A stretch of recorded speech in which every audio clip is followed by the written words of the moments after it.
Hello YouTube, my name is Jucario, and I am here with something a little different from what I normally do. I'm not a great artist, but as you can see on screen, I have a couple of Adventure Time characters because I recently binge watched all 10 seasons of the original and all 4 episodes of Distant Lands. I have not started Fiona and Cake just yet, but I just quickly wanted to use this as an opportunity to kind of just stop and just yap away while I try and draw, I guess. So I guess the first thing I would like to bring up is that I am very, very glad that I gave myself the ability to watch Adventure Time. It is a very, very good show that I kind of wish that I think I've said this multiple times to like a lot of my friends when I talk about it, but I really do wish I grew up with the show because the show was amazing, right? Even for me as like a young adult, but I feel like this show definitely would have benefited from me also kind of like aging alongside Finn while the show was running. I already knew ahead of time that like the first couple seasons were pretty nonsensical. Personally, it was something I was willing to wait through. For me, Adventure Time just like it was a lot different from what I expected. Like obviously, when you have a show that's as I guess quote unquote old as Adventure Time and it ran from 2010 to 2018, naturally you go into when I started binge watching the show, I kind of naturally went into key components of the show. Like I went into the show knowing most of the key events, right? Such as, Finn losing his arm, him meeting his mother for the first time since he was a baby. Like I kind of went into it. It wasn't like a huge shock. It's just like, being able to witness scenes like that live was kind of crazy, I will admit. Like even him losing his arm is like, I feel like especially like there was definitely a certain point where like I was just like, okay, I kind of just expect things to kind of get like serious at this point. So but I just like I was surprised that they like the show had like so many just deep and weirdly emotional moments. Something I really did like a lot in the show as I was watching it was just seeing Finn's emotional growth, right, as he aged. Because, sorry about that. My tablet just kind of like nudged down a little bit by accident. I think I did kick up the stand properly. Point is, seeing Finn like grow emotionally like that was like, right, I'm not just me, but many other people probably watching the show at the time, like I'm sure some people could relate to the idea of like seeing Finn like slowly grow up and like mature was like, it's not something I expected. I thought he was just like childish pretty much from start to finish, and to a degree he was, don't get it twisted, but like it was a lot more. I'll fix this hat later, but like it's a lot different from what I expected from him, to be honest. You know what I mean? One thing that I especially remember, like that I started to slowly see, where there were two relationships, right, that I noticed him kind of improve. One was his relationship with Princess Logan and his relationship with Flame Princess. Like those really, to me, put into perspective like just how much he's grown over the course of a couple seasons. I think the episode is called Pajama War. I'll put it on screen if just to see if I get it wrong, then I'll just put it on screen. But like I remember in that war, Princess Bubblegum pretty much just dragged him off just to like mess around all day and just do other things besides worry about the kingdom. And it was like, if this was the Finn from like the first 2 or 3 seasons, the thought of him being alone with Princess Bubblegum would have like shook him, right? He was so like peppy and like anxious around her, which is like, I'm sure like most boys is, that were his age, myself included, like he was in love. He was head over heels for her, right? In the first couple seasons, probably even like before then. The one thing that I've noticed was like during that whole time, it's nice to see that he didn't like in Pajama War, which if I'm not wrong, it is like he's like 15, 16, he's like 15ish at that point, compared to when he started out as like a 12, 13-year-old. Like seeing him be able to just respect being around PB just more so as friends and not as like this crazy like crush that he absolutely needed. It was nice, you know what I mean? You could see them really just get along, right? You get to he got to learn a couple more things about how PB is a lot more chill. It was something that I was super interested in watching the whole episode, because even though it was more so, to me, it felt like more like a filler episode, you could really see that, like, sorry about that New York moment, but like what's another thing? Well, I mean, I guess I should start talking about why I'm specifically drawing Marceline right now. why, earlier at the start, you probably saw BMO over here on the side. From after watching Adventure Time, right, I personally can confirm BMO and Marceline were my two favorite characters and are my two favorite characters. Also, I'm not gonna finish this video, but I'm just gonna, draw while I'm yapping. So, stick along. These two, BMO and Marceline, were definitely my favorite characters, and I'm gonna say it right now, especially like we'll start with Marceline. Marceline especially, she kind of grew on me in like the earlier seasons, and I was talking about it with my friends. Me personally, I'm a huge sucker for any music related characters, especially ones, like Marceline, who's good at, playing instruments. Her vocal performances were beautiful. The voice actress that played her, chef's kiss. That's beautiful, just beautiful. Besides that, she was just like cool. She was super laid back. She was chill, but you could just tell that there was like more to it, right? Like this is clearly somebody who isn't just like chill just to be chill. Like there's clearly something going on, right? Especially I would say with the stakes arc, right? Like the 8-episode miniseries that they did on her, like on her whole past as a vampire. That to me solidified her as one of my favorites because I'm telling you, she's just cool, basically. I think most people can agree that Marceline is pretty cool. There's that, and also for watching Distant Lands, what was the episode? Obsidian was the episode. Seeing her and PB just kind of like further their relationship from the latter half of the show into years down the line is like, it was cute, especially seeing like Marceline kind of starting to get over that like whole punk angsty past that she had. Like she pretty much wanted to get rid of that attitude that she had in like the earlier seasons, right, where she was just the goth brat. Pretty much she went from like, I guess, like the goth brat to being like still goth but being more like settled down, I guess. She like, even at like, by the way, that whole episode was so dark, it was so sad, and it was so depressing. Like seeing the way that like she just ran back the way how like her as a kid, right, when her mom was like coughing blood into her hands, and she basically yelled at Marceline to like just go to this hideout, right, with no one in it but her. It's like, that was ridiculous, because like you could really, like, we as the viewer, like, we're left to assume like, okay, she definitely like died at this point. But Marceline as a kid, she didn't know, and even Marceline up until that moment did not know what happened to her mother, if I'm not mistaken. As far as she knew, she was just lost, right? She just assumed like, oh, she just lost her way and her mom is like somewhere else, right? But in reality, that's not the case. What it more so was it was more akin to like, her mom simply just just died, bruh. And it's like, damn, like I don't know how to feel about that. That was, I don't know. I remember I actually put this on my story where I was like, and to this very moment as I'm speaking, I'm very serious on it. Had I have not been watching Distant Lands during like my shift of work, I would have honestly, like, I would have started tearing. I was very close to tearing up. Like her past had, like, I knew her past was sad.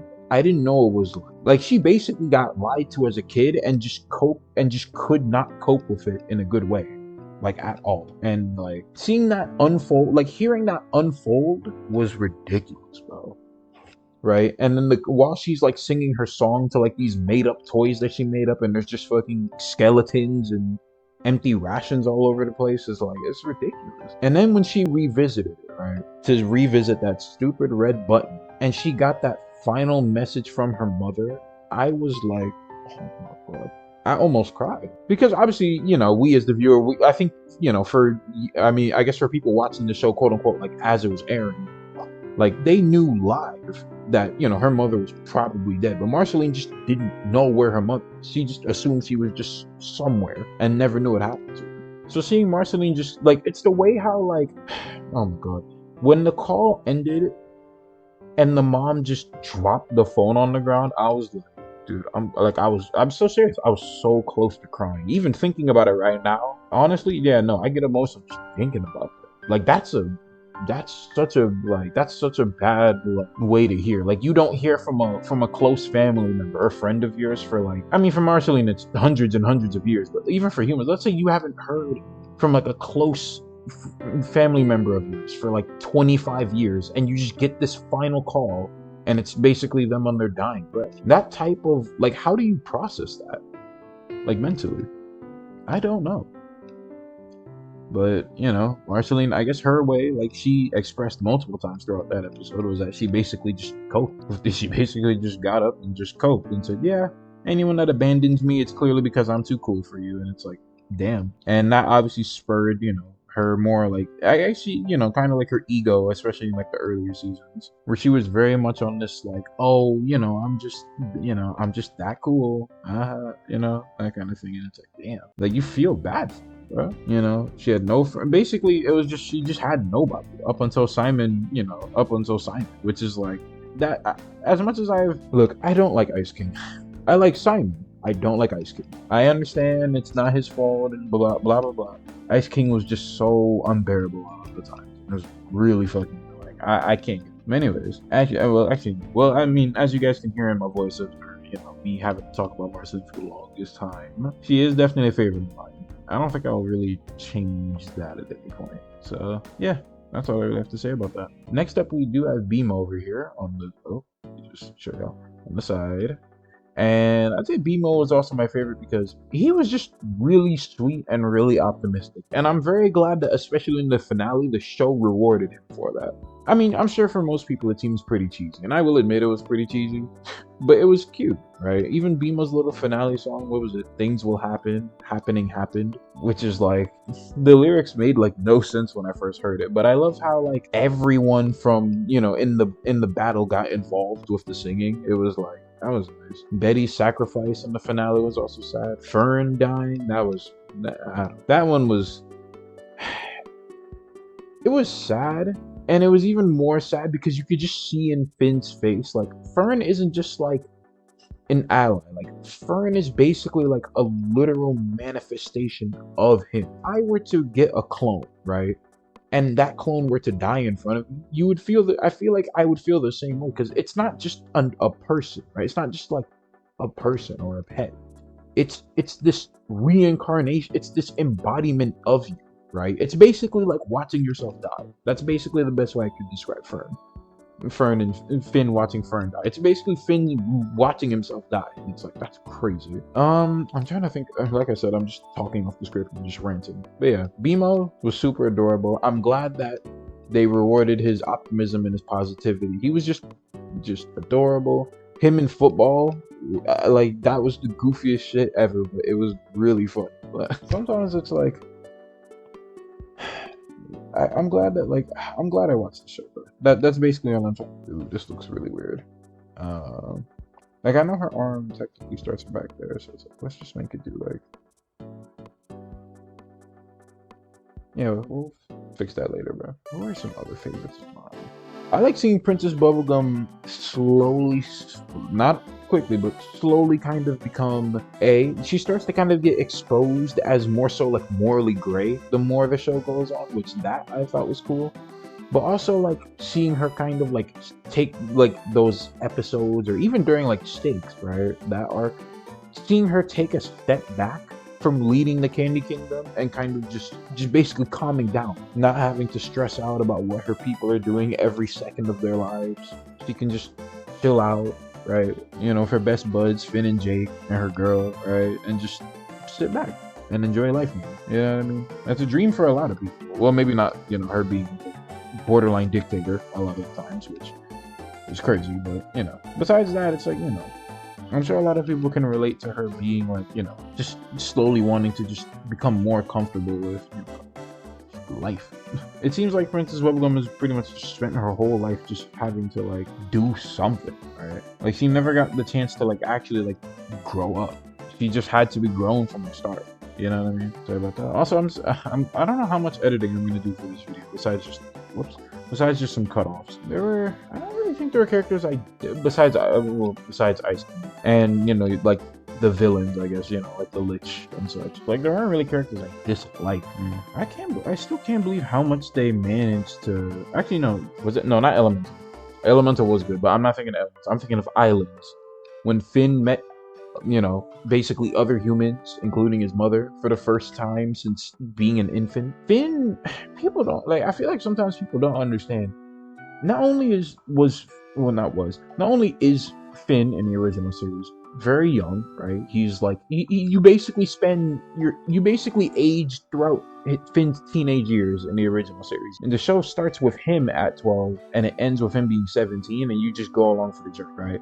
Of his early teenhood. Islands especially was like a really good way to like step up and show, hey, Finn's grown up so much since things started, right? And who could blame him, right? He's gone through so much shit.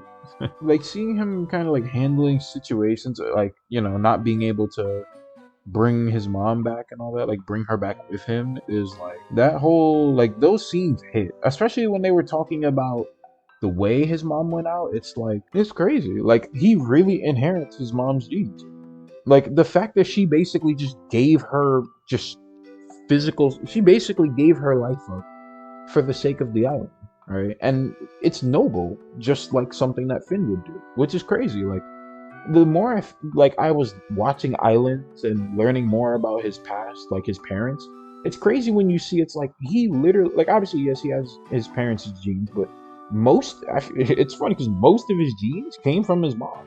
His appearance, his behaviors, despite never being around either of his parents, he had so much in common with his mother, unlike his dad. Which, by the way, his dad was fucking terrible. I'm sorry. I don't want to hear people, and I can already hear that some people, because I've seen in comment sections where it's like, oh, he had a oh, when he was fighting the Guardian, he got a concussion, so he forgot, and I don't care, bro.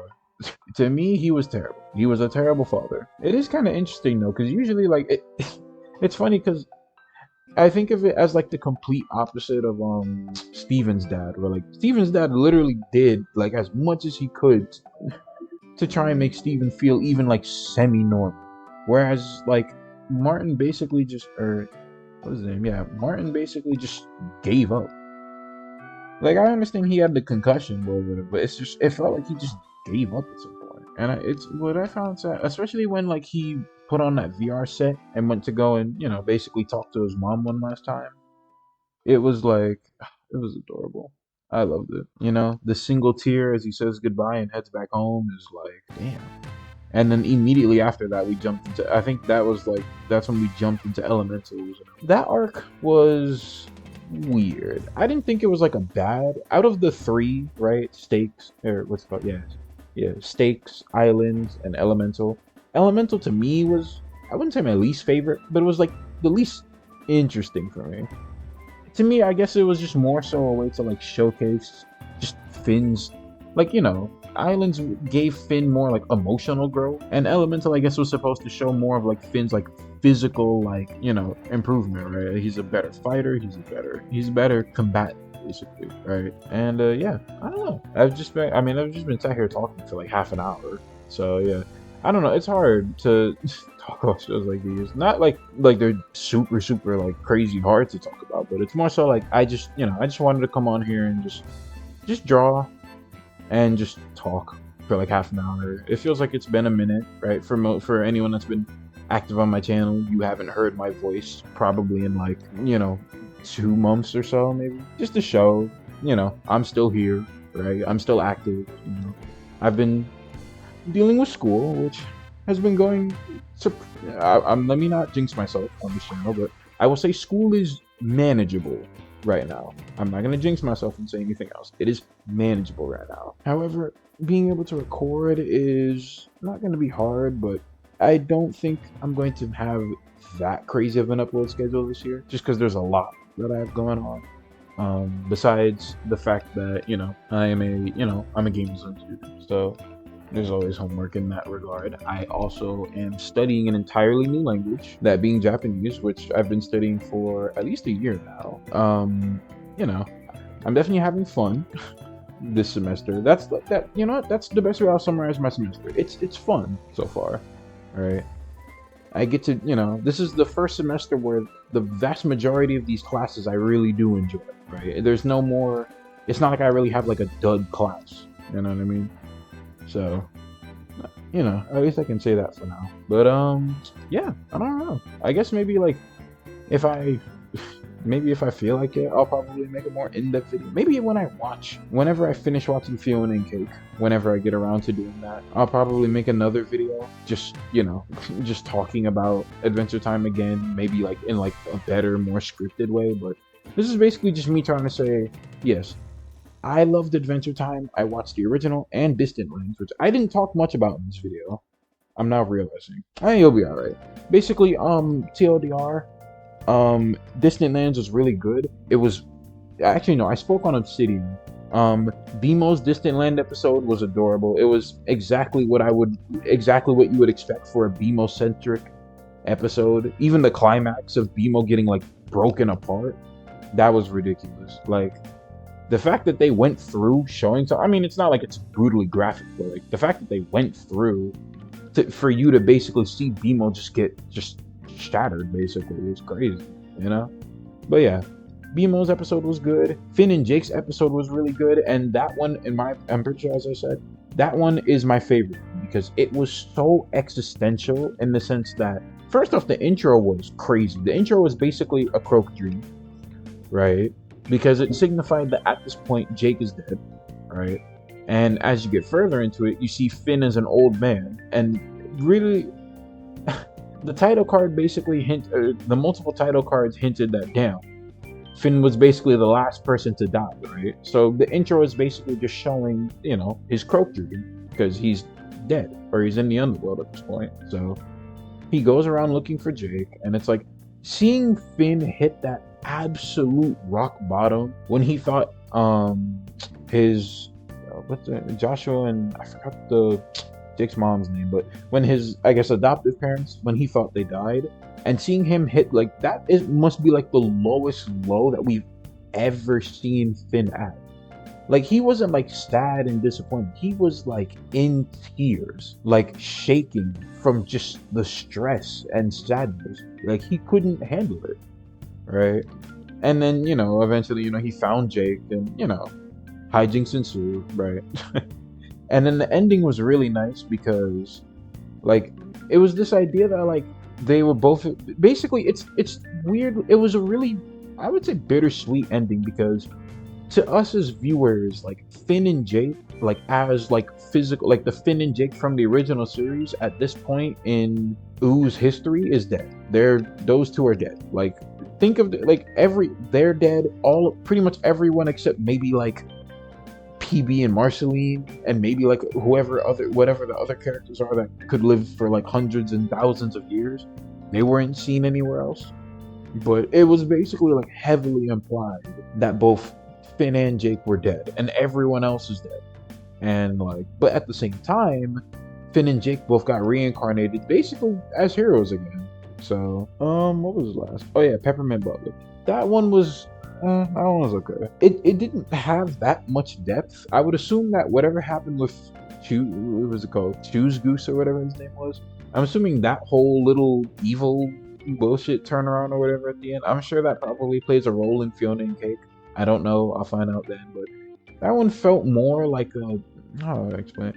That one felt like a random, like, just episode that they just made. Because, at this point, yeah, Peppermint Butler basically got, like, mentally reset. So it was just him trying to climb his way back to being just like the original Butler. But, like, eventually he just broke free from that and was like, no, I'm gonna, now that I've basically been reborn, quite literally, I'm gonna do something different, right? I'm gonna do my own thing. That's literally what what Pep was like. He was just like, no, I'm gonna do something else. And just detached himself from that house. That was cool. But yeah, that's about it for this video. As you can see from my amazing drawing, like I said, I don't think I'll finish it on video just because I'm a little anxious just to post while I was drawing. It's like, anyone that hasn't watched Adventure Time, go and watch it. I know it's 10 seasons. I know it's long. I did it in like 3 weeks. I sat there and binged the entire base series for like 3 weeks. And then Distant Lands is only 4 episodes. They are like 45 to 50 minutes, but like, you could watch all of Distant Lands in like 3 hours. Not, I don't even think it's 3 hours long. I think it's like I think it's like barely over 3 hours, which is like, you can definitely chop that down in like a good weekend. Like, you know what I'm saying? But yeah, that's all I have to say. If you guys enjoyed this video and want to see more things like this, or just any other content from me in the near future, leave a like, subscribe if you haven't already, hit the notification bell if you haven't already, drink some water, tell your friends, and I will see you guys in the next video. Bye-bye.